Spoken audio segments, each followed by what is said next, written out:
Hello everybody, my name is Dmitry and today we are talking suspension. Let's dig right in.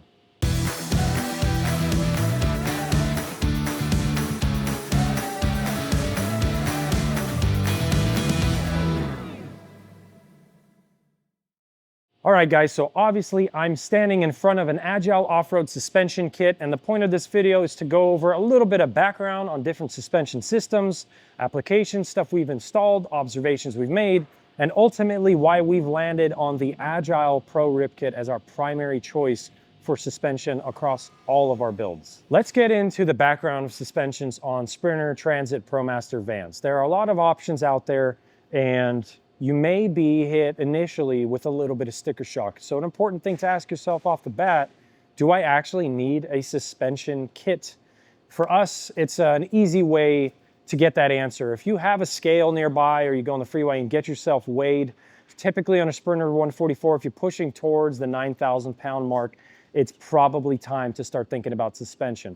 Furthermore, if you're driving in really windy environments, you've probably been hit by the infamous Sprinter tip alarm, where you're driving safely, your wife thinks you have full control over the wheel, and all of a sudden your Sprinter decides to slam on the front right brake. She's screaming in the seat next to you, thinking you're joking around trying to kill her, when actually you have no control over it, and at the end of the day just pisses everybody in the van off. That sucks, and that's really, I think in our experience as installers, that's one of the most common reasons people come to us for suspension. The other extreme is you're hitting speed bumps, you're going a little bit off-road, fire roads, graded roads, stuff like that, and you can feel the bump stop hitting your chassis. That's a pretty damn good indicator that you need a little extra help. Now in this video, I'm going to talk a lot about Sprinters, but I want to make a quick point about some of the other vehicles. There's not a lot out there for ProMasters, really. It's just Sumo Springs. That's kind of the only suspension we install for them. For Transits, it's a little different. Agile, Van Compass, Owl, and a lot of other reputable brands, let's call them, offer suspension kits for Transits too, but that's a whole different video in of itself. It's a different beast.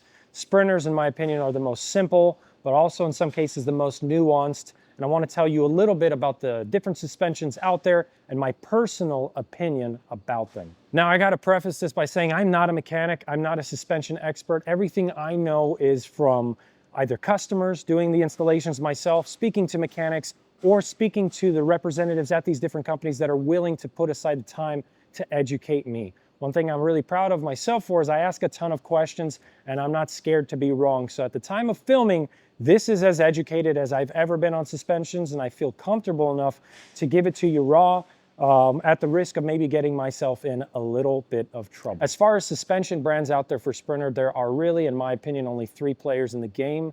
There's Van Compass, there's Agile Offroad, and there is Invictus, I don't know. It's so damn expensive, I haven't even touched that side. So if you're looking to spend over 10 grand on a suspension because you want to go rally racing through Baja, Mexico, go check them out. For the rest of us folk out here who I think are a little bit more reasonable, you're really stuck with two options, Van Compass or Agile Offroad. And depending on the time that you're watching this video, there's quite a bit of drama surrounding that Falcon suspension kit, and I will not mention company names at the risk of being sued, but they've got their own drama to sort out. The bottom line is they're all using the Falcon suspension system, or the Falcon base, and there are some pros and cons on both that and the Fox that Agile uses, excuse me. I cannot speak on where certain parts are manufactured, how they're manufactured, the quality assurance process behind them. I could not give you that info. I'm not privy to that information. All I know about that is hearsay, rumors, and things that really aren't worth putting in a video. So I'm only going to focus on my direct hands-on experience with the different brands. Before I dive into why I think Agile is a better fit, I want to talk more in depth on why we're moving away from the Falcon style Van Compass or other brand, you name it, suspension kit. First, let me dive into the problems with that kit, why we've seen vans come back. Number one, first and foremost, the base kit does not come with the upper Baja anti-shear bracket or plate that goes above for that strut in the rear, above the leaf spring. And we have seen two vans now to date. It's been about 3 years since we started putting these in. We've seen two vans come back with the factory bolt that goes through the cross member sheared clean off, because that factory bolt is not designed to withstand the force or the added force of a suspension kit. So if you don't have that upper Baja bracket, the thing's gonna shear off. It's really only a matter of time. My bone to pick is that they don't include it with the standard kit. So a lot of people have to learn that lesson the hard way when they hear their strut bouncing around in the back, not doing its job. So if you're gonna shop that system, make sure you factor that into the pricing, because the lower price tag may turn you away from something like Agile, but there are other things you need to add to get it to a safe place where the pricing ends up being pretty much comparable part for part. The other part that's not included is the lower bracket, which I believe is called the Baja Sur. English is not my first language, okay? So that lower shear bracket is also included in this kit, but the thing I really did not enjoy about the Falcon style installation was they required you to cut the factory lower shock strut mount bracket off, and that doesn't make me feel good. There's no going back from there. You can't go back. Say you sell the van and the next buyer wants to gut it, turn it into a commercial electric van. It's not going to be very heavy. He just wants the normal suspension because that spring is not going to carry that much weight anymore. Well, you can't. You have to use that bracket in place. And there's an argument to be made that maybe that bracket is going to work just fine for factory suspension. I don't know. But from a liability standpoint, it makes me nervous. And anytime you're cutting factory metal, if the person who's installing it's not rust coating properly, it's going to open up a world of problems. I'll get into how they address that later. But for the rear side of the suspension, those really are my two big complaints. Now let's talk about the front. So the systems in these two vehicles are similar. They use different parts. They're manufactured differently. But just like the Falcon, the Agile has an auxiliary strut in the front, which is pretty nice. It helps with that tip alarm. It helps with dampening. It's all really good and well, but in the base Falcon kit, you only get the auxiliary strut. If you want to replace the main strut, you have to get that inverted rally strut, which again, at the time of filming, this may be different, but we have had always an incredibly difficult time getting them. They've always been out of stock, back ordered, and we've never successfully even been able to install one because customers don't want to wait months to get them. Logistic issues aside, it seems like a pretty decent strut, although I don't have personal experience with it. And then I think it's really important to talk about the elephant in the room, the one thing that really separates these kits, and dig into a little bit of philosophy behind the engineering. One of the biggest arguments I hear from customers on why they want the Falcon style kit is that it is adjustable. They have dampening adjustments. You'll notice there's like a 1, 2, 3 stage, and you can also do the actual fine adjusting tuning in the center section. My honest feedback, again, this may be anecdotal, this may just be my own experience, is that customers who I install this for never, ever end up adjusting it. They love the idea of having adjustability, but realistically, nobody wants to crawl under their van every single time they're going to change roadways or road styles and set it from 1 to 3 or 2 or whatever. 90% of the cases I hear people are setting it to the middle range and leaving it for the life of the vehicle. Is it a cool feature? Absolutely. Is it useful for most people installing it? I don't think so. I think for the majority of people who are purchasing a less expensive, more Swiss Army knife style suspension, they're not doing Baja Mexico off-road crazy rally stuff. If they are, they're buying the Invictus $10,000+ suspension anyway.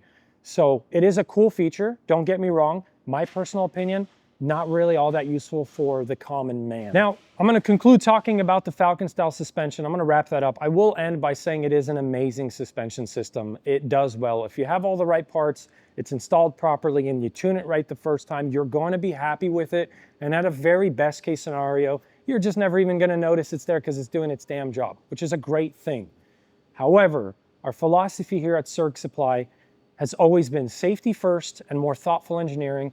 And when we came across Agile, I was extremely hesitant. It took over a year for me to even be open to installing the suspension system, but something particular won me over. The thing that won me over to Agile out the gate was that I was actually able to get in touch with the company. I got in touch with somebody who had decades of experience in suspension, who can make a monkey like me understand how this stuff works, be open to educating me, and I never have called them since the start of our relationship and received a voicemail. or an answer to just send in an email. I've always been able to talk to someone, and they've always been very transparent. So customer service-wise, top notch. For a builder and installer, that's extremely important to me because I have a lot more faith in the people backing the product. As far as the companies that run the 2 or 3 different brands, I can't comment so much on the other ones for fear of my life. Just kidding, I'm not under duress, but I have not had great customer service experiences, and oftentimes the people I do speak to aren't always the most knowledgeable, and I just end up getting passed around. It's not a fun experience. But the thing that really got me was the explanation of the philosophy behind why this is different. A couple things that are different about this versus the Falcon. Number 1, they don't allow you to tune the shocks and struts. And number 2, there are no rear bump stop upgrades included. And these were red flags to me at first until I asked about it and got the real answer. First and foremost, their philosophy is collect more information up front, engineer the products better, use products that are built a little bit better, and do all of the engineering in the front end so you don't have to make up for it with Band-Aids on the back end. Here's what I mean by this. If you have your vehicle weighed, which we require of all Agile suspension installs prior, they will rate the leaf packs and all the parts and components to be what is standard for the Department of Transportation. So these are slightly undersprung, which is where you want to be. So instead of sending a one-size-fit-all, good luck, have fun, I hope it works out kit, their philosophy is let's get the weight, let's get the dampening right out the gate, and then you don't have to worry about all that. Bump stops, let's talk about that. Why don't they include bump stop upgrades on this kit? The answer is actually way simpler than I thought. What was explained to me is that bump stops are there as a last resort. This is your last line of defense against jounced that might hit, sorry, not jounced, jounce, hard word to pronounce, that might hit that unibody chassis. So if your struts and your leafs just aren't doing the job, it's gonna save metal to metal contact. Here's why that's really, really bad. This is a unibody chassis, and at 9,000 pounds or maybe 4,500 in the rear, if you're slamming against bump stops, it doesn't matter how well they're engineered, you do carry a risk of bending the chassis itself. So Agile's philosophy, stay away from the damn chassis, let's rate everything properly, build a better kit, and then you don't have to worry about Band-Aids down the road. Obviously that philosophy appeals to me. I'm a huge safety nut and I love engineering, I love learning, and overall, for those reasons, I think it's a better kit. The last part to mention, Agile is a little bit more expensive if you compare the standard 4.3 to the Pro Rip kit, but there's one key thing that they are adding that you're not factoring in. Aside from the upper and lower Baja brackets for the rear strut, we have this Bilstein, I don't know how to pronounce it properly. Don't, attack me online for this. This is the B6 strut. This damn thing is so over-engineered. Your chassis is gonna bend before you can blow this thing out. I know this video has been a ton of me talking. We're gonna wrap it up here in a second. The last part I wanted to get to was price. I already touched a little bit on how there are extra parts needed to get an equivalent kit. The last part, the most expensive part, which we're gonna cover the technicals in another video, is this Bilstein, I don't know how to pronounce it, sue me, B6 strut. This would be comparable to the inverted rally strut with the Falcon kit. So all things considered, when you add everything together to make it part for part a comparable kit, the price ends up being just about the same. You're more than welcome to go add these things up on your own. So if you're shopping for suspension, this is within your price range and it seems like a good fit for you, reach out to us if you have questions. We are not, again, suspension experts. We just have experience in this stuff and we ask questions and we're not scared to be wrong. And at the time of filming, I feel pretty damn confident in everything I've covered here in this video. So if you have more questions, reach out. If you're interested in having us install this kit, please drop a line, let us know. Otherwise, we're gonna go on filming, get this thing inside this Sprinter and show you guys what it looks like when it's done.